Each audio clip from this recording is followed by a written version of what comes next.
anita sa sales. Ang sales mo kwenta gina mo count na siya ang sales nimo from Monday to Sunday kung pila ka book earnings nimo diha. So magawas na siya ang pinaka mabal-an gini mo kung pila gyud ang pinakadako nimo nga kita ana nga semana. Nya mabal-an po nimo unsa ka nga bulan nga pinakadako nga kita. Kay monitor man niya gikan sa January to December kani nga year. Nya mabal-an po din niya, mabal-an po din nimo nga every year makit-an to nimo ang pila income nimo, ma-defer na mo ba imong income revenue nimo sa tanan. Kung i-click din mo na siyang points reward, makita po nimo ang pila pud ka customer ang ma-earn po nila, no? Makita nimo pila ka walk-ins, pila nga na kanang walk-ins katong dili nimo recorded nga customer pero gapalit sa imo kanang di nimo kaila ba.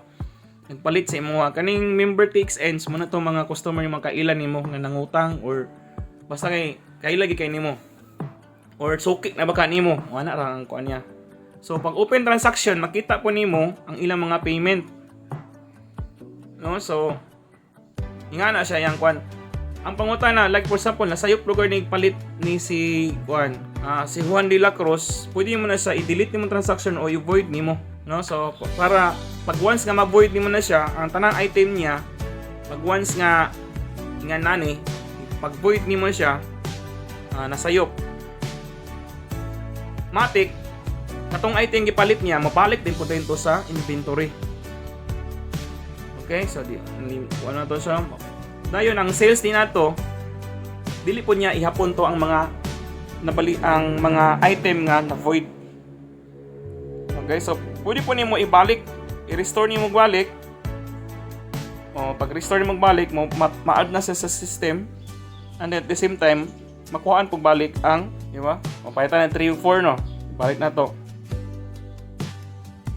Palit siya o kanang anti-dandruff. Pila itong anti-dandruff?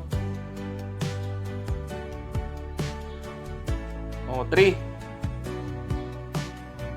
Pag i-void dapat ma-4. O sige.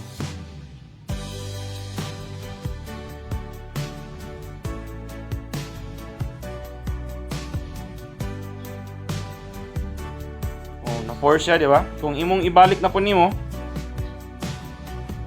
i-restore, mabalik na siya. Balik sa 3. Ay, 3.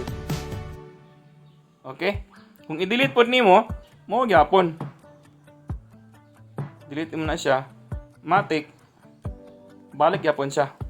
4. So nga na gid ka secured nga to ang kuno ang transaction, wala gid siya kanang kuan. Everything nga imong transaction naka-counts gid siya, naka-monitored gid siya sa imong system.